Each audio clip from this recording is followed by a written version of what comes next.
Hey everyone, this is Freckle Panda here with a video of me riding around Eugene, Oregon. I was in town for business. I had a business matter, and so I was here in Eugene, Oregon. So I decided to bring the Lectric XPremium with me. However, I wasn't actually going to bring this one. I actually have a couple places I'm going to. I was going to bring the Rad Power e-bike just because I know that Rad Power is based out of the Pacific Northwest, specifically Seattle. And I do know that they can service my bike up here. It'd be like me taking my Rad Power e-bike to Phoenix when I know I have an Lectric XP or X Premium and I could get it serviced in Phoenix because they're based out of there. But I know people wanted to see this bike, hear a little bit more about this bike, from a regular guy that just rides e-bikes. I didn't get this bike for free. I didn't get anything for it. I bought it out of my own money, $1,800, I believe it was. So when I got this bike, I wanted to test it out. And what a perfect way to test it out was to take it on a long trip with me. Because one of the reasons I got it was for the range for when I was out of town. So I will tell you definitely with this bike that the range is really good. I don't know exactly about the 100-mile range, but I did not worry about not having enough range to get back to where I was going or running out while I was riding. So I didn't worry about any of that with this bike. Now, as far as 100 miles, I will never ride 100 miles on this bike. My butt just couldn't take it. Oh my God. And that's with the still comfy seats. People say, oh, get the seat. Whatever, dude. I'm not riding 100 miles. You ride e-bikes to, enjoy them, be able to maybe go a little further than you usually can. Maybe you got health issues. Maybe you just like to ride and chill out and not be a sweaty mess when you're getting to where you're getting, or whatever reason you get it. But I don't think most people get them to be really uncomfortable, to be honest with you. And I have a comfy seat, and even if I got one that was a little more comfortable, 100-mile range, just think about what it would do to your behind and your back, and all that stuff, riding an e-bike without taking a break, say. I rode about 40 miles, though, on the bike, and that was pedal and throttle. So this one, it rides pretty good. Now, if you compare this video to my other videos of me riding my other e-bikes, it looks like I'm going really slow, right? Because I am going really slow. This bike is slow. I don't care. People try and tell you this. You're not switching gears. You're not doing this. You're not doing that. I had plenty of time with this bike. I switched gears from a standstill. You drop it down to the first, gear and ride. You can't put it in the highest gear like you would a regular bike. Like a hub motor e-bike. I apologize. A mid-drive doesn't work that way. It just won't do anything. It'd just be really slow. So putting in first gear and taking off, and then, switching through the gears like a regular bike is what you have to do with this bike. To take off from a standstill with this bike, you have to switch gears down too, and it will not take off fast. Do not think it will. But like I said, compare this to my old videos. Compare it to the Lectric XPremium, Lectric XP 1.0. Compare it to my Rad Mini ones, and you'll see the difference in it. So, will I take this bike on another trip with me? If I have the family, yeah. If I don't, no. And here's the reason. I'm talking like a major trip. I'm not talking about a trip in Colorado or like going camping or something like that. No, I'm not talking about that. I'm talking about like just like long trips like this. And it's not really for the reason people are thinking that, well, it's a mid-drive, he's obviously not really enjoying it. It's slow. No, that's not actually the real reason. I don't mind a slow bike. As long as it's fun. I don't mind that. You know what I realized? It's the weight. And I knew about the weight. It wasn't like, oh, I didn't know it was going to be heavy. Yes, I did know it was going to be heavier than other bikes. But something about just like, I don't know, what, 10, 15 pounds heavier than the other e-bikes I have. It makes a difference getting this in and out of a vehicle. And yes, you can put it in the cases. They have like the big old plastic tubs you can get from Lowe's that you can put them in. So that's not a problem of doing. But with that being said, it depends on what kind of car you got. If you got an SUV, you can't. So I didn't bring my SUV. I brought a small pseudo CUV, a Nissan Kicks, which it fit in and can fit on one side.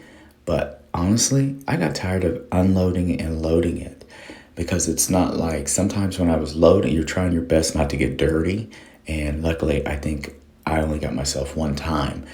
But you're trying not to get dirty, especially if you're going out and about and like you're on vacation or something like that, and you want to go like ride to a restaurant or somewhere like that, and you don't want dirt on your pants, you know what I mean? But that's probably going to be the main reason. And it's bulky. It's very bulky.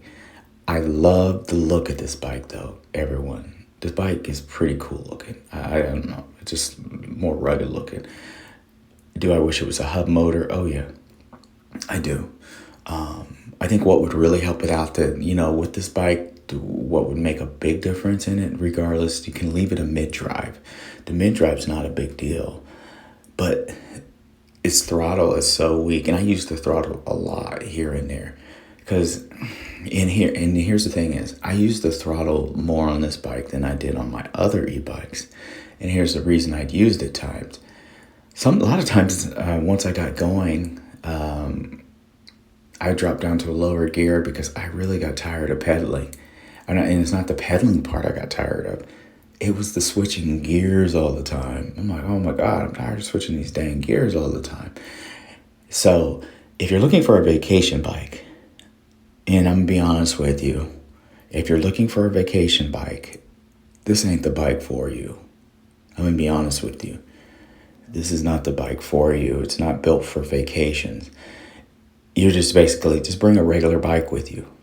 And because you're going to have to switch the gears, you're going to have to do all this. The throttle's going to be weak. It's going to get you maybe a max of 20 on a good day. The throttle will do 20 on a good day in the right gear. Usually I can get about 20 second or third, about third gear, I want to say, to go to 20. And that's with a slight incline.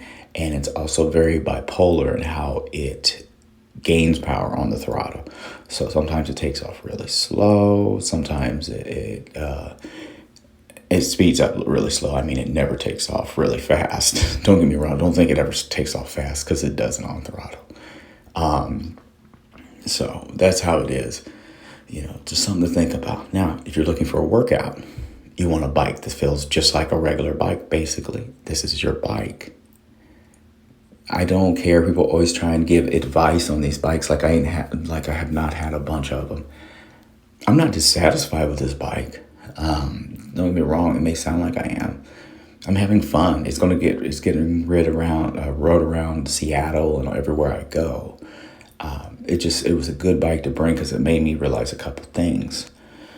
One, I need a lighter bike to take with me on trips when it's just me. I mean, not just lighter, but it takes up less room when I don't feel like having something to lug in and out.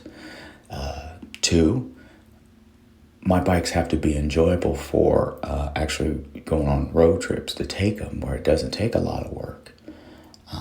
But is this bike enjoyable for me? Yeah, it is. I had fun riding it around. This is Eugene, Oregon. It's real cool. Here, I don't think this bike's worth $1,800 though. I'll tell you guys once again, this is not a $1,800 bike. I don't give a crap about the hydraulic brakes and all that. Performance-wise, it's a $600 bike.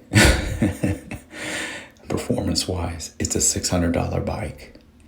And there'll be people to get on here, and look here. I bought e-bikes before. I bought cars, whatever. And I wasn't satisfied really with it.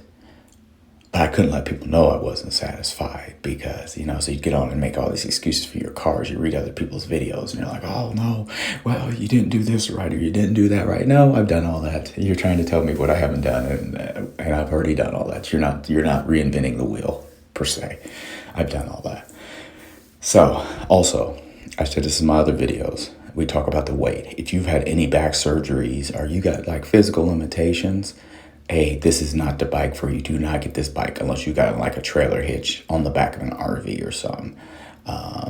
People on here sometimes will forget that a lot of people that buy the electric products are older Americans or older people. They're a huge population, a huge market for the electric XP bikes and all those.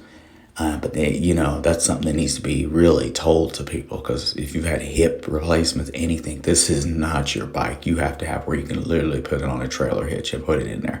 Me, I pick it up and put it in my car and all that stuff. I'm not really concerned as much about the weight as I am about its bulkiness and its awkwardness to get dirt on me when I'm out on vacation, and I'm like, oh, I want to go here after, but now I got a grease stain, oil stain on my pants or something, from picking it up wrong. So it's like that. That's what a lot of times in those videos, they'll say, oh, it's heavier, but you're talking about people who got this bike for free. And, and I look at some of these guys, and they're little pint-sized dudes. I'm like, dude, you ain't picking that bike up. And so you need to really let someone know who's 65 years old and has had, rotator cuff surgery or whatever, different types of surgery. Know, hey, this is a serious bike. If you any of this, you need to move on. You need to find something else, or you're not going to want to take it in and out of your vehicle.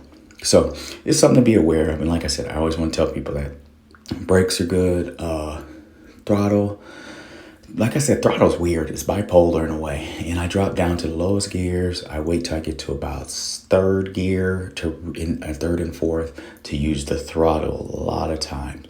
Sometimes I would get lazy, like a hub motor bike, and just turn the throttle on when I got tired of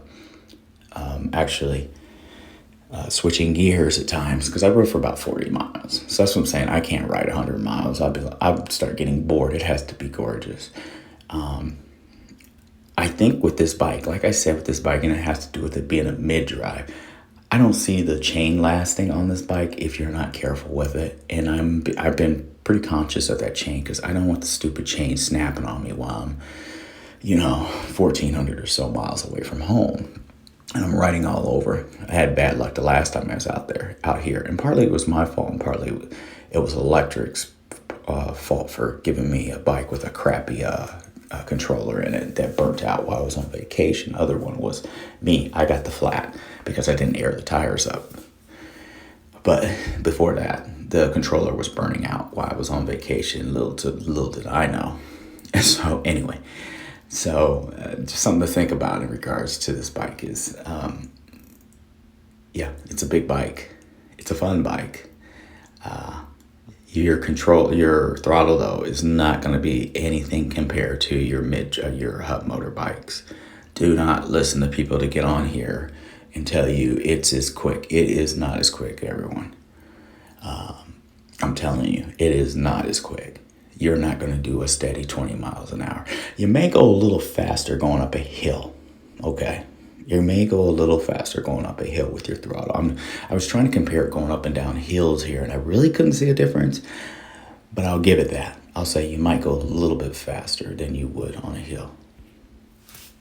But anyway, thanks for watching. And everyone, buy this bike, don't buy this bike, but whatever you buy, enjoy it.